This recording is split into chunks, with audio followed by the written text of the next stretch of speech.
ભરૂચ કે જ્યાં ભાજપનો જ નેતા બુટલેગર નીકળ્યો। ઝઘડિયા 3 રસ્તા નજીક દારૂ ભરેલી ટ્રક ઝડપાઈ। વોન્ટેડ આરોપી દિનેશ વસાવા ભાજપનો આગેવાન હોવાનો ખુલાસો થયો છે। તેની પુત્રી નર્મદા જિલ્લા પંચાયતમાં ભાજપના સભ્ય છે। પ્લાસ્ટિકના કેરેટની આડમાં વિદેશી દારૂનો જથ્થો લઈ જવાતો હતો। ટ્રકમાંથી દારૂ બિયરના કુલ 11,916 નંગ મળ્યા। दारू ट्रक मोबाइल सहित 32.57 लाखનો મુદ્દામાલ જપ્ત કરવામાં આવ્યો। દમણથી રાજપીપળા તરફ દારૂનો જથ્થો લઈ જવાતો હોવાનો ખુલાસો થયો છે।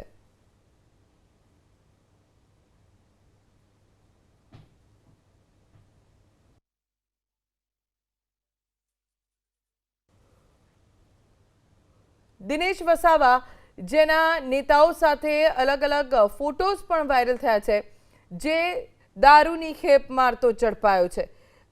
દમણથી રાજપીપળા તરફ દારૂનો જથ્થો લઈ જવાતો હતો। હવે આ સમગ્ર મામલે તપાસ ચાલુ કરવામાં આવી છે। ભરૂચમાં દારૂ સાથે પકડાયેલો દિનેશ વસાવા ભાજપનો નેતા હોવાની પુષ્ટિ થઈ છે।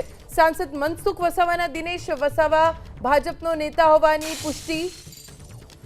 સાંસદ મનસુખ વસાવાના દિનેશ વસાવા ઉપર ગંભીર આરોપ। દિનેશ વસાવા બુટલેગર, પોતાનો ધંધો બચાવવા ભાજપમાં આવ્યો।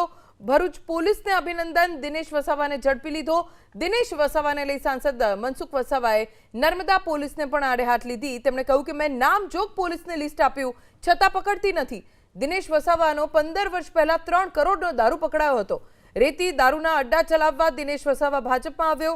મહારાષ્ટ્ર, મધ્યપ્રદેશમાંથી છેલ્લી ક્વોલિટીનો દારૂ તે ગુજરાતમાં ઘુસાડે છે, તેવો આરોપ મનસુખ વસાવાએ લગાવ્યો। જિલ્લા ભાજપ નીલ રાવને પણ દિનેશ વસાવા મુદ્દે મનસુખ વસાવાએ અડફેટે લીધા અને બુટલેગરની દીકરીને જિલ્લા પંચાયતની ટિકિટ ના આપવા માટે ભલામણ કરી હોવાની વાત કરી। નીલ રાવને ના પાડવા છતાં દિનેશ વસાવાની પુત્રી રશ્મિતા વસાવાને ટિકિટ આપી। ભાજપે આવા બુટલેગરોને પક્ષમાંથી હાંકી કાઢવા જોઈએ તેવું મનસુખ વસાવાએ નિવેદન આપ્યું છે।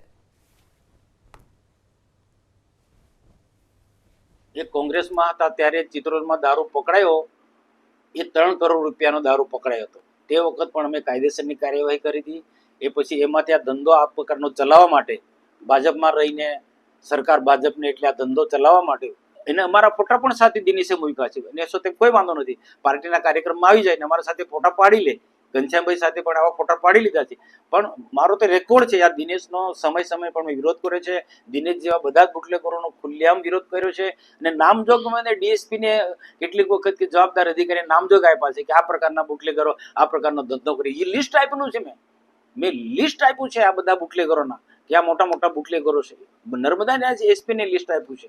તો ભલે ભાજપમાં હોય પણ ભાજપની અંદર આવા ઘણા બધા લોકો છે કે કોંગ્રેસમાં હતા તે લોકો આજે આવા ધંધા કે રેત માફિયા પણ ઘણા એવા જે છે કે રેતી સાથે જોડાયેલા મોટા મોટા કૌભાંડો ને દબાવવા માટે ભાજપમાં આવી ગયા છે।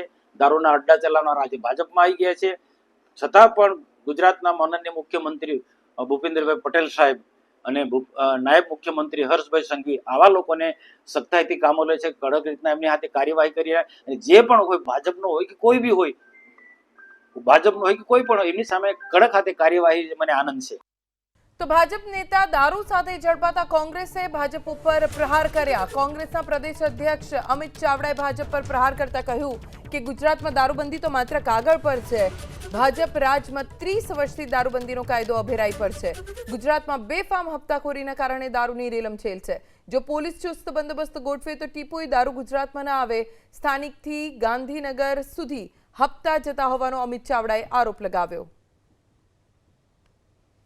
30 વર્ષથી જે સરકાર ચાલે છે એ કાયદાનો અમલ કરાવવા માટે નહીં, પણ જે પેલા બુટલેગરો પાસેથી દર મહિને લાખો રૂપિયા આપતા મળે છે એના કારણે કાયદાને અભરાઈએ ચડાવી દીધો છે અને દારૂની રેલમ છે આજે ગુજરાતમાં ચાલે છે। દારૂબંધીનો કાયદો છે, એક પણ ટીપું દારૂ ના મળે। ગુજરાતમાં દારૂની ફેક્ટરી નથી તો દારૂ આવે છે ક્યાંથી? તો આ બાજુ રાજસ્થાનની બોર્ડરથી આવે, આ બાજુ મધ્યપ્રદેશથી આવે, આ બાજુ મહારાષ્ટ્રથી આવે, આ બાજુ દીવ કે દમણથી આવે। કોઈ હેલિકોપ્ટરમાં તો આવતો નથી, કોઈ પ્લેનમાં તો આવતો નથી, આ બોર્ડરોથી આવે છે। આ ગુજરાતની સરકાર એમ કે અમે વિધાનસભામાં એક ચકલું પણ ઘૂસવા નહીં દઈએ એમ કરીને વિધાનસભાને ચારે બાજુ બંદોબસ્ત ગોઠવે છે. અહીંથી ગયા છો કે નહીં કોઈ? અંદર જવું હોય તો પેલા અભિમન્યુના 7 કોઠા પાર કરો તારે ત્યાં આગળ મુખ્યમંત્રીની ઓફિસે પહોંચો. જો વિધાનસભામાં આટલો બંદોબસ્ત ગોઠવી શકતા હોય તો આ સરહદો પર જો બંદોબસ્ત ગોઠવાય તો એક ટીપું પણ દારૂ આવે ખરો? પણ કેમ આવે છે? કારણ કે દર મહિને લાખો રૂપિયાનો હપ્તો આ પોલીસ સ્ટેશન થી લઈને મુખ્યમંત્રીના કાર્યાલયમાં પહોંચે છે.